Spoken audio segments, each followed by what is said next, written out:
بھر لیجئے خالی داماں،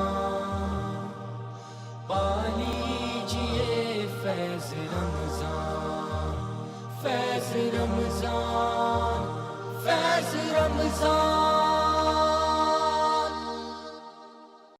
تفسیر قرآن پاک کا سیگمنٹ ہے، تشریف فرما ہے ہمارے ساتھ جناب مفتی سعد جاوید صاحب۔ السلام علیکم۔ وعلیکم السلام ورحمۃ اللہ۔ مفتی صاحب آج 14ویں پارے پہ ہم ہیں، اور 14ویں پارے میں کیا احکامات ہیں، بیان کیجئے۔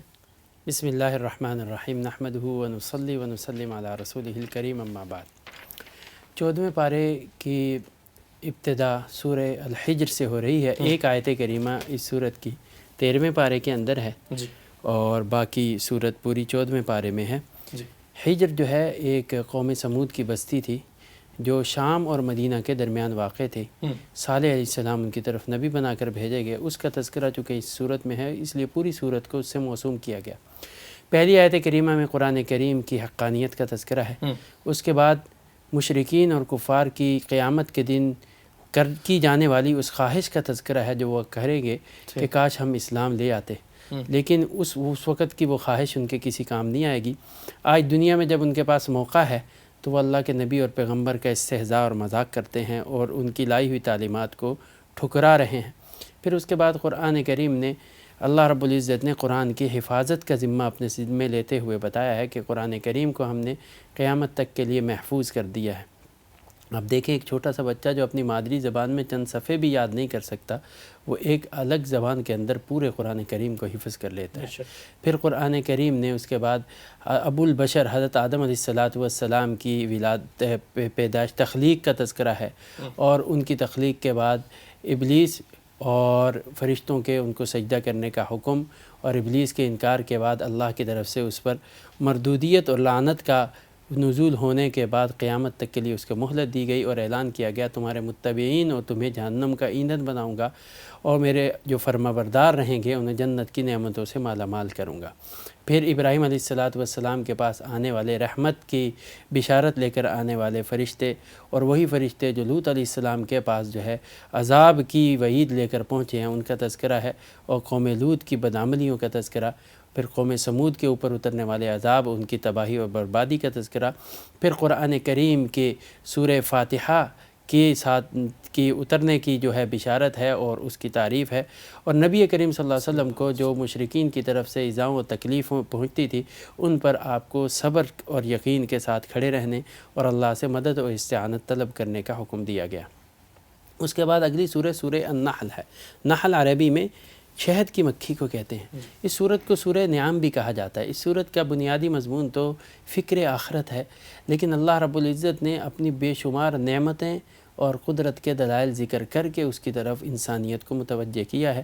اور شہد کی مکھی چونکہ ایک عجیب و غریب اللہ کی تخلیق ہے جو مختلف انداز میں ایک بہت ہی میٹھا اور صحت مند شہد انسانوں کو مہیا کرتی ہے، اس لیے اس کا تذکرہ خاص طور پر ہے، اس لیے پوری صورت سے موسوم کیا گیا۔ ابتداءً قیامت کے وقوع پذیر ہونے کے اوپر جو ہے یقینی حکم کے ساتھ مہر ثبت کی گئی ہے۔ پھر اللہ کی نعمتیں ہیں، خچر ہیں، گھوڑے ہیں، یہ انسانیت کے نفع رسانی کے لیے ہیں۔ پھر زمین و آسمان کی تخلیق کا تذکرہ ہے۔ پھر اس کے بعد جنت اور جہنم میں جانے والوں کا تذکرہ ہے، اور ان سے سوال ہے کہ جہنم والے جو ہے جہنم میں جائیں گے فَلَبِئْسَ مَثْوَى الْمُتَكَبِّرِينَ، اور وہ جو جنت والے ہیں ان سے کہا جاتا ہے کہ قرآن کریم کیسا ہے، تو وہ کہتے ہیں اس میں بھلائی ہی بھلائی پوشیدہ ہے، یہ ہمارے لیے خیر کا ہی ذریعہ ہے۔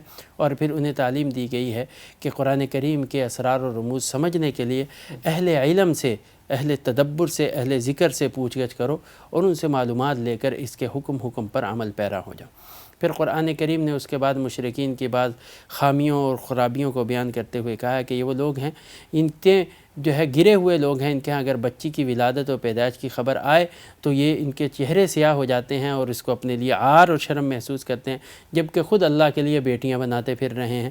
پھر اللہ نے اپنی نعمتوں کا تذکرہ کرتے ہوئے کہا کہ دیکھو جانور کے جو ہے فضلے اور اس کے خون میں سے درمیان میں سے ہم کیسا خوبصورت میٹھا سفید دودھ نکال کر تمہارے لیے فائدہ پہنچاتے ہیں۔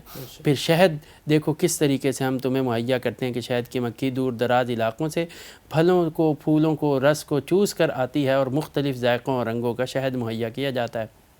پھر اسی طریقے سے 2 مثالیں اللہ نے دی ہیں اور فرمایا ہے کہ ایک ایسا غلام ہے جو گونگا بہرا اندھا ہے، کسی کام کا نہیں ہے، جبکہ اس کے مقابل میں ایک صحت مند نوجوان قسم کا غلام ہے، دونوں برابر ہو سکتے ہیں۔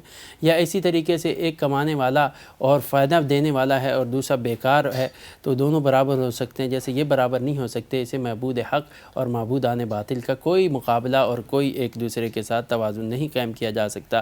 پھر قرآن کریم نے مختلف جانوروں کی اونوں سے حاصل ہونے والے فوائد کا تذکرہ کیا ہے۔ پھر اللہ نے حکم دیا ہے، قرآن کریم کی وہ آیت اس میں موجود ہے جسے قرآن کریم کی سب سے جامع آیت کہا جاتا ہے، ان اللہ یأمر بالعدل والاحسان وایتاء ذی القربى وینہی عن الفحشاء والمنکر والبغی۔ اللہ عدل و احسان کا حکم دیتے ہیں، رشتہ داروں کے حقوق ادا کرنے کا حکم دیتے ہیں، فحش، منکرات اور حد سے تجاوز کرنے والے کاموں سے بچنے کا تلقین کرتے ہوئے فرما رہے ہیں تم اللہ کے نام کی بے حرمتی مت کرو، اللہ کے نام کو اپنی باتوں کے بیچ میں نہ لایا کرو۔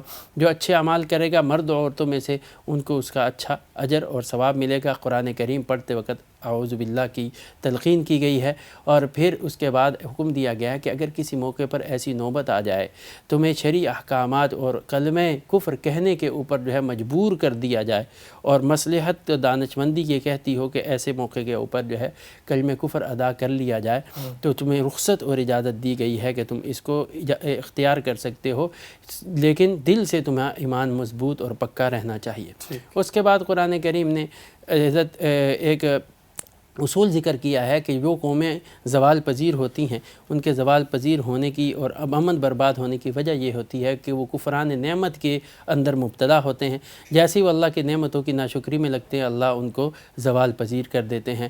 پھر قرآن کریم میں ابراہیم علیہ السلام کی ملت کی پیروی کا حکم دیتے ہوئے حکم دیا ہے کہ ایک دوسرے کے ساتھ محبت اور پیار کو بڑھاؤ، لیکن اگر کوئی تمہارے ساتھ زیادتی کرتا ہے، تمہارے ساتھ کوئی اونچ نیچ کرتا ہے، تو تم بدلے میں اس کے ساتھ اتنا ہی بدلہ لے سکتے ہو، لیکن اگر تم صبر کرو گے، معاف کر دو گے، تو یہ تمہارے لیے بہتر ہوگا۔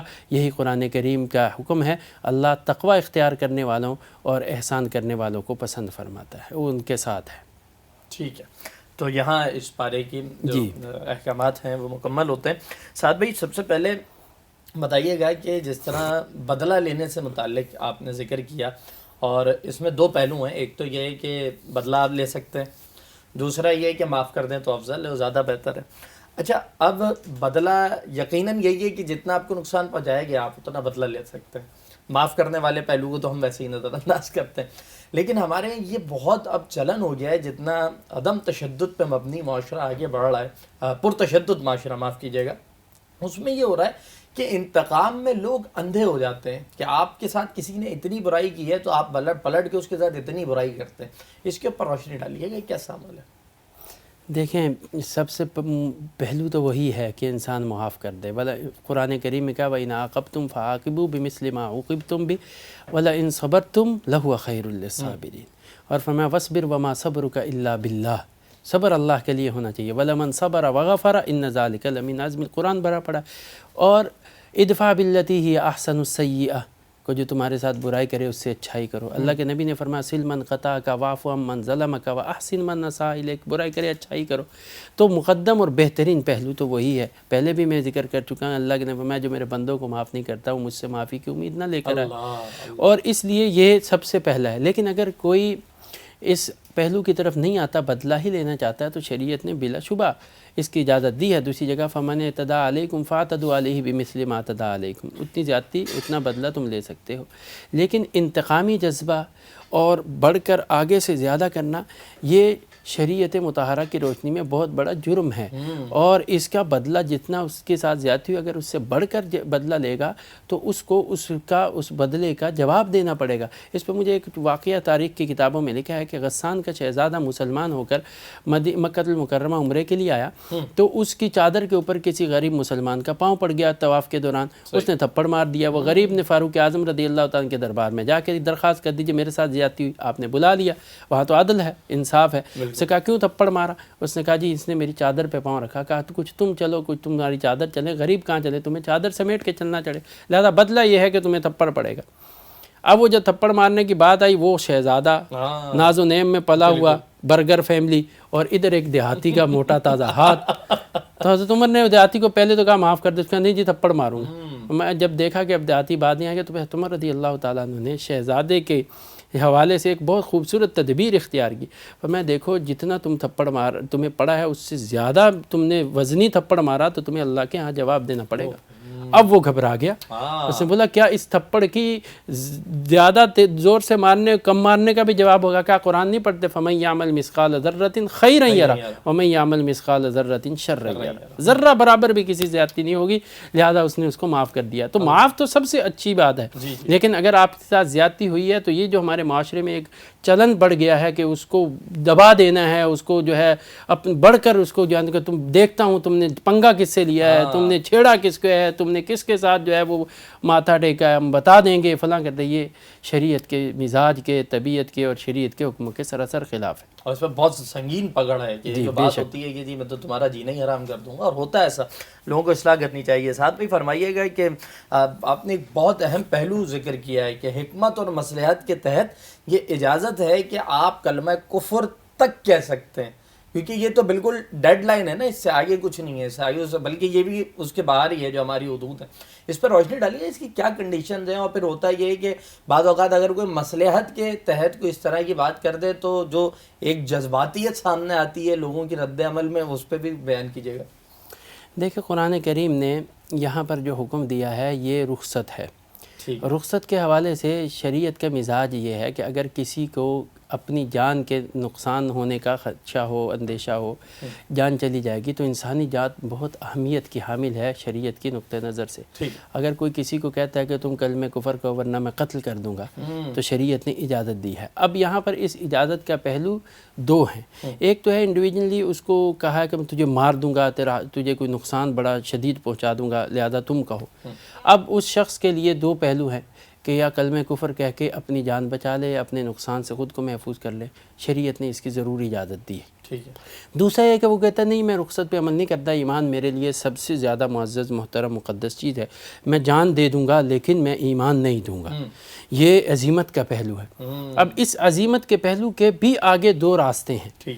اگر تو وہ عزیمت کا راستہ اختیار کرنے کا فیصلہ کر چکا ہے اور اس راستہ اختیار کرنے میں صرف اس کی ذات ہی اس پہ زد میں آتی ہے اور اس کی ذات سے یہ نقصان ہوتا ہے کہ وہ جان سے چلا جائے گا، تو وہ شہید کہلائے گا اور وہ اللہ کے ہاں اجر پائے گا کیونکہ اس نے جان دے دی، کفر کا اختیار نہیں کیا. یہ عزیمت کا راستے کا ایک پہلو کہ اس کی صرف اپنی جان اس سے متاثر ہو رہی. تو ہمارے ہاں یہ بہت تیزی سے ایک معاشرے کے اندر انارکی پھیلی جا رہی ہے. جذباتی پنا اتنا بڑھ گیا ہے، خاص طور پر ہمارا جو نوجوان طبقہ ہے وہ اتنا ہے کہ وہ مارنے مرنے پہ تل جاتا ہے. رسول اللہ صلی اللہ علیہ وسلم کی عزت اور ناموس کے نام پر ان کو ذرا سا آپ چنگاری دکھائیں تو وہ آگ بن جاتے ہیں، بھڑک جاتے ہیں. حضور کی عزت و ناموس کے مقابلے میں کوئی چیز عزیز نہیں ہے اس کا مقابل. لیکن یہ دیکھیں کہ آپ کی لی جانے والی ہر لائن، آپ کا اختیار کیا جانے والا ہر قدم مجموعی طور پر امت مسلمہ کے لیے سود مند اور فائدہ مند ہے، یہ نقصان کا باعث بن رہا ہے.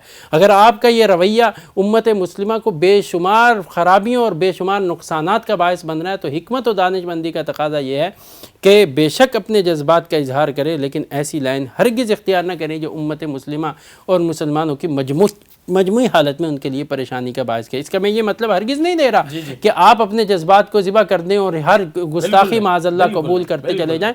مقصد یہ ہے کہ آپ اس کے خلاف جو احتجاج ریکارڈ کروانے گئے ہیں یا اس کے خلاف جو قدم اٹھانے گئے ہیں وہ اتنا نپا تلا اور اتنا حکمت اور دانش اور مصلحت کے ساتھ ہو کہ وہ کسی کے لیے نقصان کا باعث نہ بن جائے. بالکل ہونا ضروری ہے، لیکن اس سے کاز ہی کو لاس ہو، نقصان ہو، یہ بہتر نہیں ہوتا.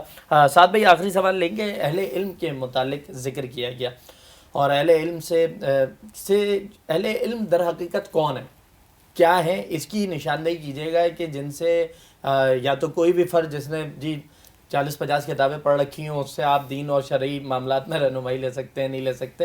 اہل علم کیا ہے اسپیسیفکلی یہ بتائیے گا. دیکھیں اہل علم کی بنیادی صفت قرآن کریم نے یہاں پر ذکر کیا، وہ یہ سمجھے فرمایا اہل ذکر سے. یہاں یہ قرآن نہیں کہ کیا فَاسْأَلُوا أَهْلَ الْعِلْمِ إِن كُنتُمْ، نہیں، فَاسْأَلُوا أَهْلَ الذِّكْرِ. ذکر عربی زبان کہتے ہیں نصیحت. صحیح. ذکر کیا ہے؟ اللہ کی یاد. یعنی وہ شخص جو خشیت سے لبریز ہو اور علم کو اس نے ایک علم نبوی سمجھ کر بہت ہی احتیاط کے ساتھ حاصل کیا ہو، وہ اس کے ہر لفظ میں اللہ کے حضور اپنی جواب دہی کا احساس رکھتا ہو، اور امت مسلمہ اور عام الناس کے مفاد کا اس کو خیال ہو، اور قرآن و حدیث کی صحیح تعبیر اور تشریح سے واقف ہو۔ ٹھیک ہے۔ ہمارے ہاں یہ مزاج بہت تیزی سے ختم ہوتا جا رہا ہے، ویسے بھی قرب قیامت کی نشانی ہے۔ نبی کریم صلی اللہ علیہ وسلم نے فرمایا اس والے فرمایا قیامت کے قریب علم ایسے نہیں اٹھے گا کہ سارے ایک دم صبح اٹھے تو علم ختم ہو گیا۔ فرمایا نہیں، ان اللہ یقبض العلم بقبض العلماء، اللہ اہل علم کو، علماء کو، اہل ذکر کو اٹھا لیں گے، ان کے جاتے ہی علم رخصت ہو جائے گا۔ اب آپ نے علم رخصت ہونے کے کہا دیا، لیکن آگے آپ نے جو بات کی اس میں کیا علم رخصت نہیں ہوگا، علم نبوی جو صحیح تعبیر اور تشریح کے ساتھ ہے وہ رخصت ہوگا۔ اس لیے فرمایا کہ علم اٹھ جائے گا، علماء کے اٹھنے کے ساتھ اتخذ الناس رؤوسا جہالا، لوگ جاہلوں کو پیشوا مقتدا بنا لیں گے، فافتؤوا بغیر علم، وہ بغیر علم کے فتوے دیں گے، ضلوا فاضلوا، خود بھی گمراہ ہوں گے، قوم کو بھی گمراہ کریں گے۔ اس وقت ہمارے ہاں یہ مجموعی رویہ بنا کہ جس نے چند کتابیں اور جدید ٹیکنالوجی کے زمانے میں تو یہ فتنہ اور پھیل گیا، جو اس کو انٹرنیٹ پہ بولے جی گوگل پہ ہر چیز کی سرچ موجود، آپ گوگل کر لیں، آپ کسی جی آپ گوگل کر لیں، اور اس علم بالمعلومات نے لوگوں کو اتنا دور کر دیا کہ علم کی جو صحیح تعبیر، جو صحیح تشریح، جو صحیح اس کا قرآن و حدیث کے بیان ہے، وضاحت ہے، وہ بہت پس پش چلے گی۔ ہر ایک قرآن و حدیث کو اپنے معانی پہنا کر اور اس کو تعبیر کر کے جو ہے اپنا ہی نتیجہ نکال رہا ہوتا ہے۔ یہ بہت بڑا فتنہ ہے جو قیامت کے قریب ہوگا۔ ہمارے استاد حضرت مولانا امین صفدر اکاڑوی صاحب رحمۃ اللہ علیہ اس پر ایک بڑا دلچسپ قصہ سنایا کرتے تھے۔ میرے پاس ایک گاؤں سے کچھ لوگ آئے اور انہوں نے آ کر کہا جی ہمارے علاقے میں امام صاحب نماز پڑھتے ہوئے بڑے ہلتے۔ ہم نے کہا امام صاحب نماز سکون سے پڑھی جاتی ہے، آپ اتنا ہلتے کیوں ہیں؟ کہا جی حدیث میں آیا ہے کہ نماز ہل کے پڑھاؤ۔ اچھا ہم اب ناواقف جاہل قسم کے لوگ ہیں، ہم حدیث تو نہیں جانتے، آپ ہی جا کے ہمارے امام صاحب سے پوچھیں اگر واقعی ایسا ہے تو ہم کیوں حدیث کے خلاف نماز پڑھیں، ہم بھی ہلا کریں، اگر نہیں ہے تو امام صاحب کو سمجھائیے۔ میں ان کے ساتھ گاؤں چلا گیا، میں نے جا کے امام صاحب سے کہا کہ امام صاحب آپ ایسا کیوں کرتے ہیں؟ وہ امام بیچارہ حادثاتی امام بنایا گیا تھا، اہل علم میں سے تھا نہیں، گاؤں والوں نے داڑھی واڑی رکھ لی، انہوں نے تھوڑا دین کی طرف تو امام بنا دیا۔ تو ان کے پوچھا کہ بھئی آپ کو، بولا حدیث میں آیا، بولا ایسی کون سی حدیث ہے جو ہمیں بھی معلوم نہیں، ہمیں بھی پتہ چل جائے۔ امام صاحب گئے اندر سے جو ہے بخاری شریف کا ایک ترجمہ اٹھا کے لائے، اب اس میں حدیث عربی میں ہے، اللہ کے نبی صلی اللہ علیہ وسلم فرمایا من اعم قوما فلیخفف فإن فیکم الضعیف والمریض والصبیان والنساء، کہ تم میں سے کوئی امامت کروائے تو امامت کو بہت لمبا طول نہ دے بلکہ ہلکی نماز پڑھائے، تاکہ تمہارے پیچھے بچے بھی ہیں، بیمار بھی ہیں، کمزور بھی ہیں، خواتین بھی ہیں۔ امام کی ذمہ داری ہے کہ وہ کسی سے اس کی اس طویل نماز سے تکلیف نہ ہو، اس لیے وہ ہلکی نماز پڑھائے۔ اب وہ ان کو عربی تو آتی نہیں تھی، اردو ترجمہ انہوں نے ہلکی کو ہل کے بنا لیا کہ جو بھی امامت کرے وہ ہل کے نماز پڑھائے۔ اب ہمارے ہاں عمومی طور پر مزاج یہی ہے کہ چند ترجمے دیکھ لیے، چند تفاسیر دیکھ لی، چند ادھر ادھر سے گوگل کر لیے، اور مفتی صاحب، عالم صاحب اور بن کے بیٹھے ہیں، اور اس کے نتیجے میں لوگ کا قوم کا بیڑا غرق کر رہے ہیں اور دین سے گمراہی کا باعث و سبب بن رہے ہیں۔ اللہ معاف فرمائے۔ جو اتھینٹی طور پر مستند عالم دین ہو، جو قرآن و سنت کی صحیح تعبیر اور تشریح کو جانتا ہو، جو ان حالات اور واقعات جہاں قرآن اترا ان سے صحیح طور پر واقف ہو اور اس کو صحیح تشریح کر سکتا، اس سے اپنے دینی مسائل میں رہنمائی کرنی چاہیے۔ ہر ایرے غیرے اور ہر چند کتابیں پڑھنے والے سے دینی مسائل کے اندر احتیاط یہی کا تقاضا بھی یہی ہے، اور صحیح لائن بھی یہی ہے کہ ان سے جو ہے علمی معلومات نہ کی جائے۔ باقی تو ہر ایک کو علم حاصل کرنے کی اجازت ہے، وہ جتنا بھی کرے، لیکن دینی مسائل میں ایسے لوگوں سے رہنمائی حاصل کرنے سے اجتناب برتنا چاہیے۔ بالکل ایسا ہی ہے، محفوظ رہیں اور تاکہ آپ کی دنیا اور آخرت دونوں چیزیں نہ بگڑ سکیں۔ مفتی سعد جاوید صاحب بہت شکریہ تشریف لانے کے لیے، ہمارے سوالات کے جواب دینے کے لیے۔